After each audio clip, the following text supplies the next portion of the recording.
Right. అంటే మీకు గమనించుంటారు doctor Shivaram గారు, 2 రోజుల పాటు జరిగిన కలెక్టర్స్ కాన్ఫరెన్స్లో పవన్ కళ్యాణ్ గారు ఆల్మోస్ట్ 2 డేస్ చాలా కీలకమైన వ్యాఖ్యలు, డిప్యూటీ చీఫ్ మినిస్టర్ హోదాలో చాలా కీలకమైన వ్యాఖ్యలు చేశారు. మనం చూడొచ్చు, ఇప్పుడు కూడా చూడొచ్చు. కలెక్టర్స్ కాన్ఫరెన్స్లో మొదటి రోజు మనం ఈ రకంగా వ్యవహరిస్తే ప్రజలు తిరగబడతారు అంటే ఒక్కసారి ఆ బయట చూద్దాం, చూసిన తర్వాత మీరు మాట్లాడదురు. కానీ పవన్ కళ్యాణ్ గారు ఆ రోజు కలెక్టర్స్ కాన్ఫరెన్స్లో మాట్లాడండి, బయట చూద్దాం. రోజుకి మా ఆఫీసుల ముందుకు వచ్చి, పార్టీ ఆఫీసుల ముందుకు వచ్చి ఒక్కొక్కరు మా దగ్గరికి వచ్చి ఇన్ని సమస్యలు అని చెప్తా ఉంటే డబ్బులు లేవు, జీతాలు ఇవ్వలేకపోతున్నాం చాలా మందికి. మొన్న ఈ మధ్యన సత్యసాయి జిల్లాలో ఒక 30 కోట్లు జీతాలు ఇవ్వలేకపోయాం. అనుబుల్ సీఎం గారి దృష్టికి తీసుకెళ్ళి కానీ పాపం చాలా అడ్జస్ట్ చేసి డబ్బులు ఇచ్చారు.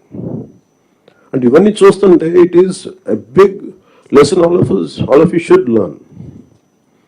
ఎందుకంటే ఫైనల్గా మీకు బ్లంట్గా చెప్తాను, ప్రజలు తిరగబడతారు. We had seen Syria, been seeing in Syria, being in Sri Lanka and so many other countries.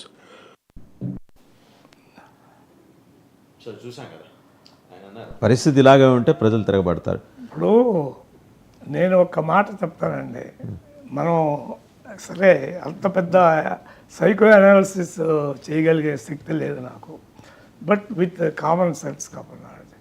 Pawan Kalyan గారు ఒక రాజకీయ నాయకుడు కాదు. ఆయన నాకు తెలిసి ఆయన ఒక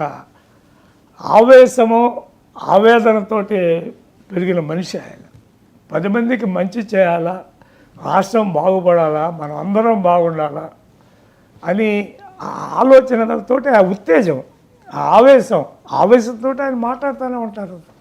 మరి మాట్లాడకూడదని మనం అనం. నీకు ఒక విషయం నేను చెప్తాను.